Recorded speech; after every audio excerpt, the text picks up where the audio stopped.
ازيكم عاملين ايه؟ يا رب تكونوا بخير. من زمان ما صورتش معاكم فيديوهات خالص، ان شاء الله ابدا اصور فيديوهات تاني ان شاء الله. فالنهارده هنعمل مع بعض البسبوسه بتاعه الاكياس، سهله جدا وسريعه، في ناس ما بتعرفش تظبطها، فهنعملها مع بعض وان شاء الله تطلع حلو. معايا كيس بسبوسه، انا بستخدم حلو الشام، حاجتهم كلها بتبقى حلوه. ومعايا نص كوبايه سمنه او زبده، بس الاحسن طبعا سمنه، وطبعا الزيت ما ينفعش معانا خالص. هفضيه في طبق معايا كده، وبعد كده هننزل عليه بنص كوبايه سمنه بالشكل ده.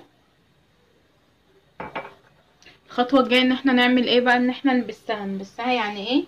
يعني نفضل نخلطها كده البسبوسه بالسمنه لحد ما كل البسبوسه اللي معايا تتغلف بالسمنه. لو لقيتها عايزه تاني هضيف لها، لو لقيتها كده تمام يبقى كده خلاص مش هنضيف تاني. بس لازم تعملوها كده كويس عشان كلها تبقى متغلفه بالسمنه. هو غالبا يعني المقدار اللي هم كاتبينه على الكيس بيكون مظبوط، فهم كاتبين نص كوبايه وهي فعلا احتاجت معايا نص كوبايه بالظبط. بس انا عايزاها كلها تتقلب معايا كده كويس بالشكل ده.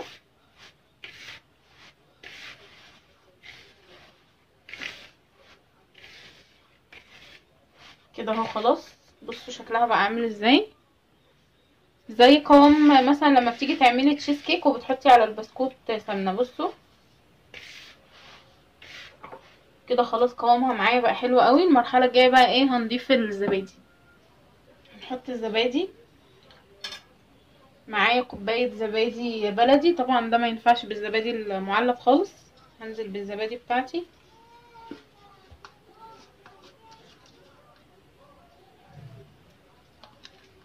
ونبدا بقى نضربها كويس.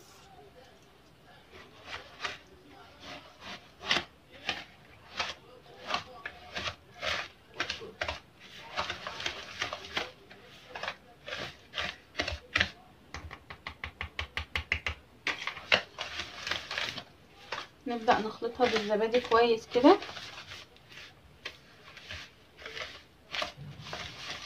وفي نفس الكوباية بتاعة الزبادي هزود عليها ربع كوباية مية. زودت بس الصينية بتاعتي قطعة سمنة عشان البسبوسة ما تلزقش، وابدأ بقى انزل بالخليط بتاعي.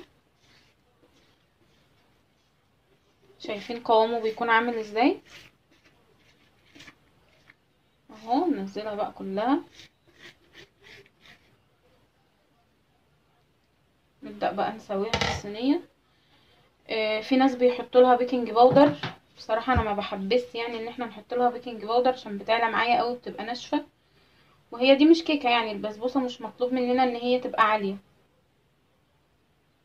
فهي بيكون سمكها رفيع، وهو ده المطلوب يعني.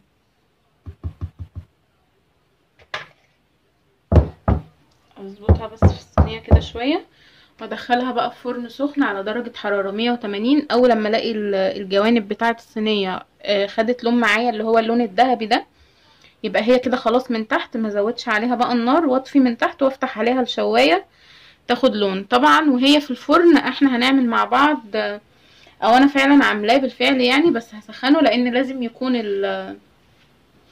الشربات سخن والبسبوسه سخنه. هنحطها في الفرن، ولما تطلع اقول لكم الشربات بنعمله ازاي، واوريكم شكلها لما تطلع ونسقيها مع بعض بالشربات. كده خلاص البسبوسه بتاعتي طلعت. بصوا لونها عامل ازاي، شكلها تحفه وريحتها بصراحه فظيعه حلوه قوي. الشربات بتاعي بقى اهو تمام زي ما قلت لكم انا كنت عاملاه. بس بصوا الدخان طالع منه، لازم الاتنين يكونوا سخنين. البسبوسه لسه طالعه من الفرن، والشربات ولعت عليه تاني ما غليتوش، مجرد بس ان هو سخن عشان انا كنت عاملاه. مكونات الشربات ايه بقى؟ انا حطيت كوبايه ونص سكر، وعليهم كوبايه ونص ميه، الاتنين قد بعض تمام. بعد ما الشربات بتاعي خلص، بصوا ده قوامه. هحط عليه معلقه سمنه، بتدي بقى البسبوسه ريحه فظيعه. هحط له معلقه سمنه مش كبيره، وهحط عليه كمان نقطتين فانيليا. انا قلت لكم المكونات بتاعته عملته ازاي. حطيته على النار، ما حطيتش فيه المعلقه خالص. اول ما بدأ يغلي اول غلوه عصرت عليه نص ليمونه، طبعا الليمونه لازم عشان ما يسكرش.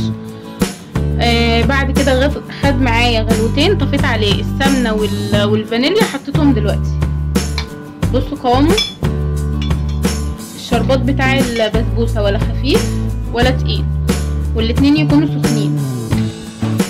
هبدأ بقى احط الشربات بتاعي على البسبوسه.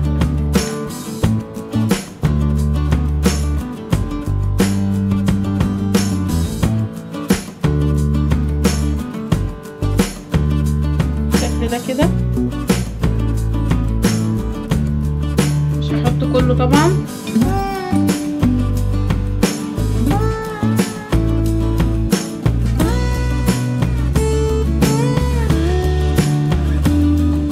هبدأ بقى كده احركها لحد ما الاقيها معايا اتشربت. لو عايزه تاني احط لها، لو اتشربت ده وخلاص على كده خلاص.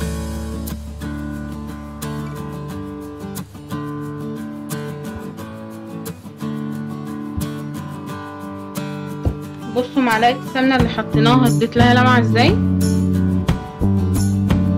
هحط كمان شويه. مش عارفه بصراحه هي خدت معايا في الفرن قد ايه، بس هي بمجرد ما الاطراف بتاعتها، بصوا هي فكه من الجوانب بتاعه الصينيه ازاي.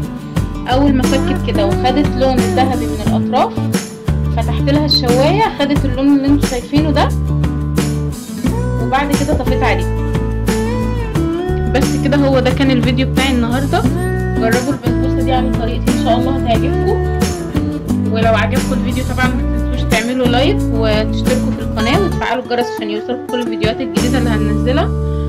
وان شاء الله الفتره الجايه هعمل لكم فيديوهات حلوه كتير ووصفات جديده ومش تقليديه. استنوني ان شاء الله في الفيديو الجاي. باي باي.